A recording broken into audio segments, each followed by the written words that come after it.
Hi everyone, I'm just going to add Abby here.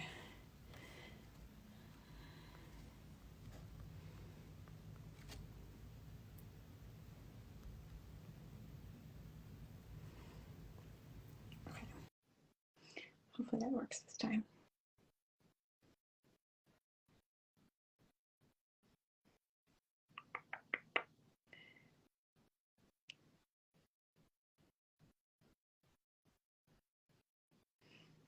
All right, let's just wait a few seconds, see if it goes through.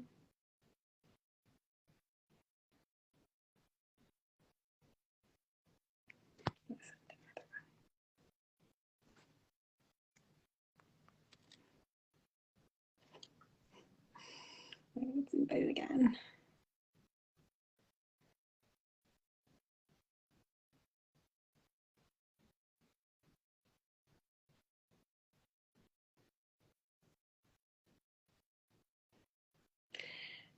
All right, Abby, I see that you're there, but it's not letting me.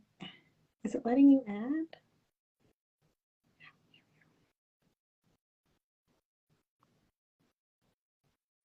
add? All right. Why is this one take? Oh, there we go. All right. Sorry. I did it. Hi, how are you? I'm good, thank you. Good. I don't know why, but the past two times I've done this, it's like taking longer to add people. Like even if I press the accept button, I have to press it like multiple times for it to actually accept. I don't know what's going on. Yeah. So how are you doing today? I'm doing well. How about you, Lexi? I'm doing good. Doing good. I'm excited to talk about this topic. I think it's such a important topic to talk about, and I know that you and I probably both see it in like just athletes we've worked with or like clients that we've worked with one-on-one. Unfortunately, this idea that thin equals fast is very much out there and impacts not just runners but other athletes as well. But I think today would be, I think especially since you have a history of running, like as your running career, I think it'd be so helpful to kind of hone in on how like this topic really impacts runners specifically. So why don't we start by you just kind of introducing yourself, saying who you are, what you do, and why you're so passionate about what you do. Yeah, of course. So yeah, I'm like Lexi said, my name is Abby. I am a sports and eating disorder dietitian, and I practice in southeastern Wisconsin, so very Midwestern. I became a dietitian because when I was a senior in high school, a dietitian came to talk to my track team, and I realized that you could do this as a career. And throughout school, I ran track in college. I just realized that there needed to be nutrition professionals who work at this intersection of sports performance nutrition and eating disorders and disordered eating because it's so prevalent. And so that's why I've gotten to where I am today. Exactly. And I think too, like, I think this area of work is so important, right? Because there's so much in between, right? Like, obviously, like eating disorders are an extreme, but like within that, there's disordered eating that occurs. There's relative energy deficiency in sport that occurs. Like, and then you also have fueling the athlete as well. So there's just so many topics that I think people don't realize go into both of these larger topics at the same time, that it's just so essential to be able to be an expert on both of them, to be able to cover all of the bases in between. Yes. So let's start by like, I'd love to know, like, because I ran competitively in high school, probably not very well as I could have, considering a lot of the topics we'll talk about today. But I know you ran competitively in high school, obviously, and then as well college as well. So I'd love to learn kind of where you came across this idea that is in running culture that thin equals faster. So I mean, so the sad thing is like it started in middle school was the youngest that I can remember. I remember talking with my friends on the cross country team and saying things like, "Oh, well, girls just they're faster if they don't have to carry that much on top." And as we grew up and running cross country and then I was a sprinter in track, so that was where more of my talents were. We were just noticing as people were going through puberty, it was really common. It was just this unspoken phenomenon that, oh, once a girl goes through puberty, like you're just going to get hips and you're going to get slower. And so that just is what it is. So there was this pressure to like keep your prepubescent body as much as possible. And this is speaking from the female side.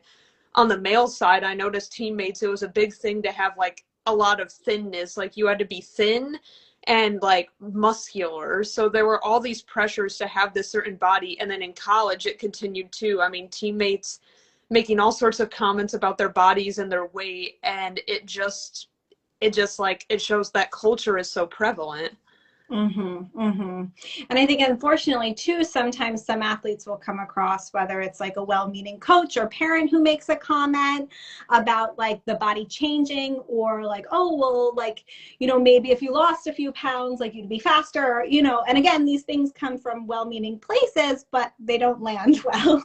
And it can only perpetuate this idea that's already out there in the running community. And like you said, it's oftentimes just existing. It's not even something that like is being specifically talked about or is always being read about on the internet. It just kind of very much exists when anyone's kind of in the running community sometimes. Yes, I mean, I've heard it from coaches, from family members. It's everywhere. No, definitely. And so in your personal experience, like, do you feel like this idea held you back at all in your collegiate career? I think I was lucky enough that I was born pretty much an intuitive eater, so I just mostly focused on fueling and training until I got to college. And so I had a pretty good freshman year. I mean, it wasn't as good as it could be, but I still did well. I like made relay teams and I got to go to nationals. But as I went on through college, my performance tanked for some reason my sophomore year, and I had no idea why. And it was really distressing to me. And I was starting to look at all these different avenues. And I did get a lot of comments from family members and other really well-meaning people who are like, well, I mean, maybe you've gained a few pounds since you started college. Maybe that's it. And of course, that became really distressing, even though I had already started to become interested in like the non-diet aspect of sports nutrition. I was still thinking, oh, well, what if the issue is that I've gained some weight? Nevertheless, that I was lifting far more weight than I was in high school. So I had probably put on a ton of muscle just by being able to actually complete a power clean, which in high school I didn't even know what it was. But as I became a senior, I realized the problem was I have a history of iron deficiency and it was happening again. So I noticed as I started being consistent with my supplementation, my time started dropping. And then, March of 2020, COVID ended my athletic career early. So I never got to see the full fruit of that like iron supplementation. But I was spending all this time worrying about weight when really that was not the issue. Exactly, right? Like so many times I feel like that's kind of like the issue that's jumped to, right? Because unfortunately it's the issue that people can visibly see the most. Even when your weight's not changing, they might have an opinion about, oh, well, maybe if your weight didn't change, but it could be a little lower or something like that, right? Like it's the thing that people can visibly see. So I feel like it's the thing that people jump to the most versus like iron deficiency or relative energy deficiency in sport or any of these other issues that have a much bigger impact on how fast someone's able to run and how well that they're able to train. Yeah, and track and cross country in general, especially track, they're big number sports. So coaches like to, keep track of athletes' times. When I was in college, we would have preseason training where we would get judged on different lifts and different sprint distances and different medicine ball throw distances. And so they like to track these numbers. And so weight, body composition, the appeal of those being easily trackable numbers that you can quote see the improvement versus you can't judge really somebody's energy levels because that's not a number on a scale. It's so true. It's so true, right? Like a lot of the performance indicators are driven by objective things and like very tangible things that we can see a difference on. And I think you brought up a really good point in terms of like, I feel like the transition from high school to college is really hard for a lot of individuals because it's a different training regimen, right? You're often in the weight room a lot more than you were as a high school athlete. And so your body weight is going to naturally change in addition to just your environment changing as well. But I feel like there's a lot of resistance to that, especially in the running community, because there's this idea that like you don't want to gain weight. That's going to slow you down. That's going to hold you back, even when it's kind of part of the performance plan, right? Yeah. So I guess too, like one other question that comes up with that, and I was thinking about this before we jumped on the call, is obviously in like a lot of performance, in a lot of college settings, in like the sports college setting, like weight is something that's monitored. Obviously it comes from good intentions to see if you're putting on muscle, not muscle mass, but to make sure kind of like you're not losing weight, to make sure maybe the weight's going up, so that if there's like a specific like weight resistance training regimen, that like that's gaining benefits, even though it's not body composition. But of course there's the idea too that like kind of constantly monitoring weight can reinforce this idea that like keeping a lower weight is so important, even when it's not really the intention and it's never said that way. I feel like sometimes to some athletes it could come across this way. How did you feel, or what are your thoughts on that? Yeah, I definitely agree. Like, I know coaches who I've seen, they track weight for other purposes. Like some coaches who do lifting, they create the athletes assigned weights using their body weight. 'Cause they say, well, this week, lifting 80% of body weight for this specific like Olympic lift or something. Like, I agree sometimes, weight tracking to see, okay, are you losing weight? But a lot of times that's not why a lot of programs we saw in the news, like, how the Oregon track and field program was using this as, if you are not under this like body fat percentage cutoff or weight that they determined, then you need extra exercise or to change your diet, because you're not going to be as fast as you could be if you don't hit these arbitrary numbers. And a colleague of mine, Linda Steinhardt, is doing her thesis right now on athletes' perceptions of body composition testing. And so like she's saying, like, how do athletes really perceive this frequent monitoring of weight and body composition? Is it really about optimizing performance, or is it causing a whole bunch of extra anxiety and stress over this body size and causing people to go and underfuel themselves for their training? Mm-hmm. Yeah, and it's so interesting, right? Because like in the right hands, or like with the right intentions in terms of like monitoring for like significant weight changes, especially as athletes like go into a season, they drop 5 pounds, like that's not ideal because their schedule gets so busy, right? Like monitoring for those types of things, or with body composition, monitoring for when like the body fat is too low, especially in female athletes, right? Like these are can be very essential things. But to your point, like it's kind of like body comments in general, like we can have the best intentions, but it really depends how the comment or the process lands for the athlete that can make or break the actual intention at hand, if that makes sense. And even thinking about it too, we have standards, like you said, seeing if a female's body fat percentage falls too low. There are body fat percentage standards saying, okay, well, if healthy body fat percentage for females or males are this, but I think we also have to realize that these standards doesn't mean for every person. So somebody, like, I'm thinking of like different clients and athletes I've seen who might have been, quote, normal BMI, normal weight, even like, quote, overweight according to the BMI, or quote, in normal body fat percentage, but they were losing their period. They were getting injured. They were experiencing these effects of underfueling because for their body, they weren't getting enough energy, or they didn't have enough body fat percentage to maintain their function. So it's not a one size fits all issue. Exactly. No, that's so true, right? Because one female can get a normal period at 18% body fat, which is kind of low, but like they might be more genetically protected in that area. And then some female athletes might not get a normal period unless they're at like 25% of body fat or higher or something. So you're right. Like I feel like the information, I remember when I worked at a college in the sports program, like the information on like best body fats for like supporting overall health for athletes is not easy to find.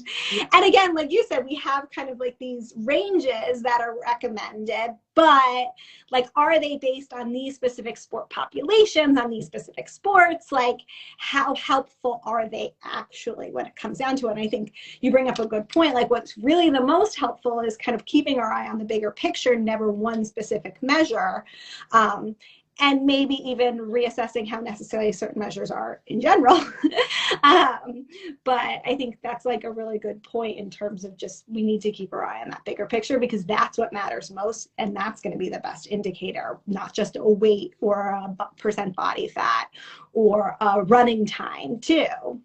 Yeah, 100% agree. Like numbers don't define you as an athlete or as a person. And it can feel like they can, especially in sports like running and like track. You have the time. The time speaks for itself. Like you don't have other metrics that people measure your performance by. Exactly. So with this topic, and we'll get into like the nutrition aspect a little bit more, but what would you say is the biggest thing that you wish runners would keep in mind when it comes to this idea of thin equals fast, or this myth of thin equals fast? I think the number one thing I would say is that when you are fueling yourself adequately and training adequately, your body's going to settle where it needs to be. So forced manipulation, trying to be like at a certain body fat percentage or certain weight, and you're compromising on overtraining or underfueling, that's going to hurt you so much more in the long run. And yes, your body might naturally lose some weight. It might gain weight, but the thing is the behaviors are what matters, not the numbers or the size.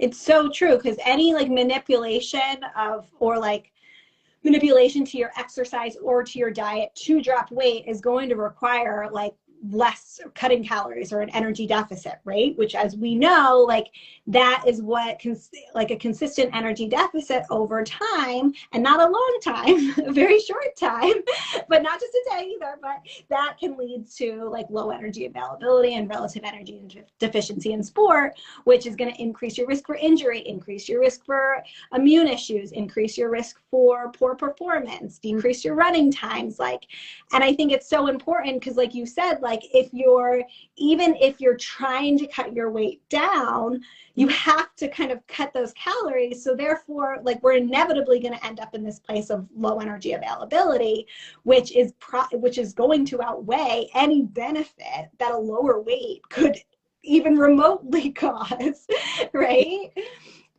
So yeah, it can just get into like a really hairy situation if we try to change our body weight specifically, rather than just like you said, letting like the training and a proper diet like speak for itself, and just letting our weight fall where it falls when we do that.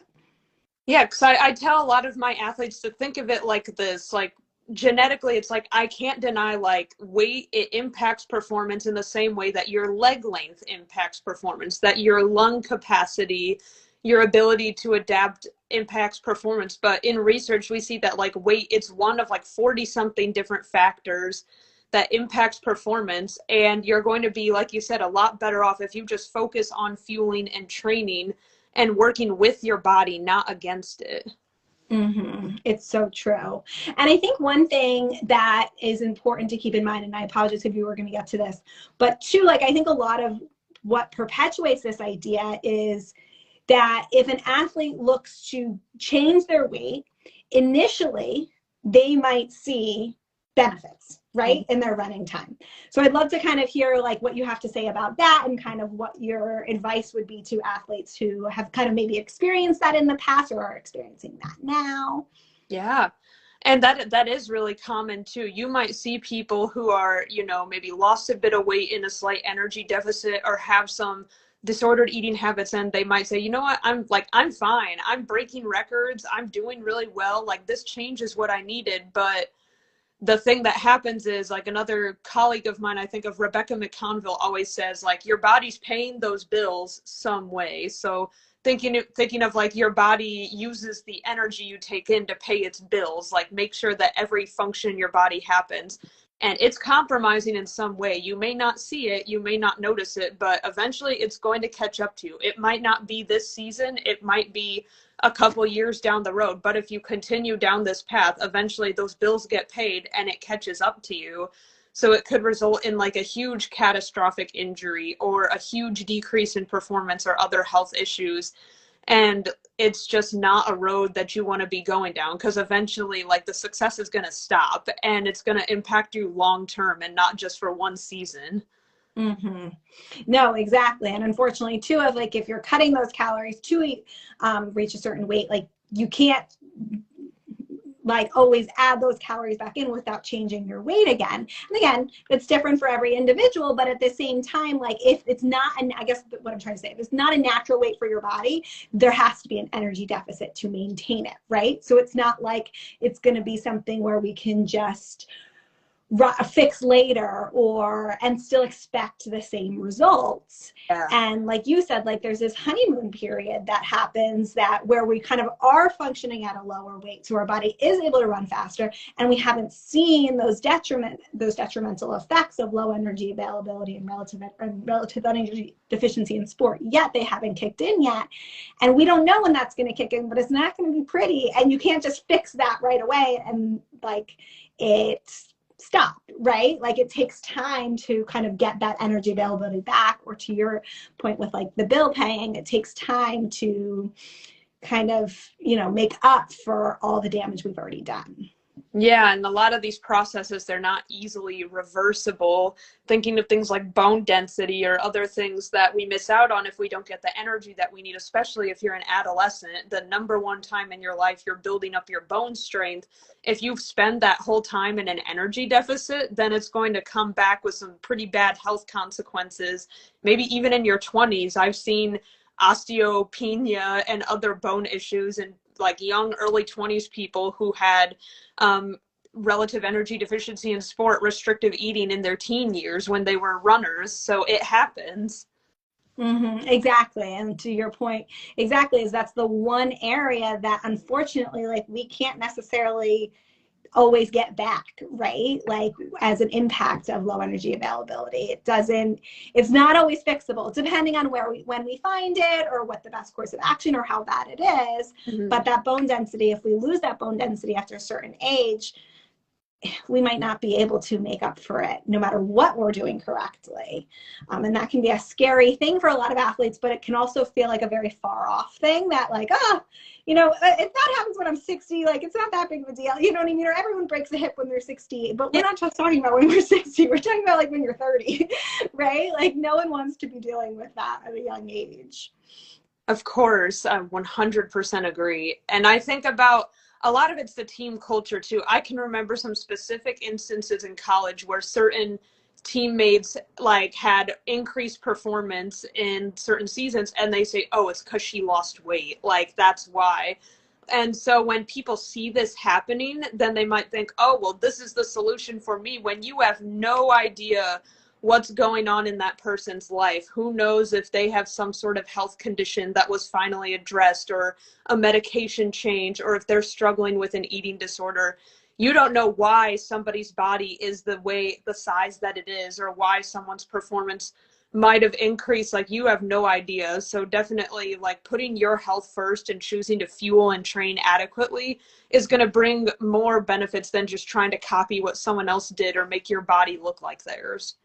It's so, so true. I couldn't have said it better myself. It's so true.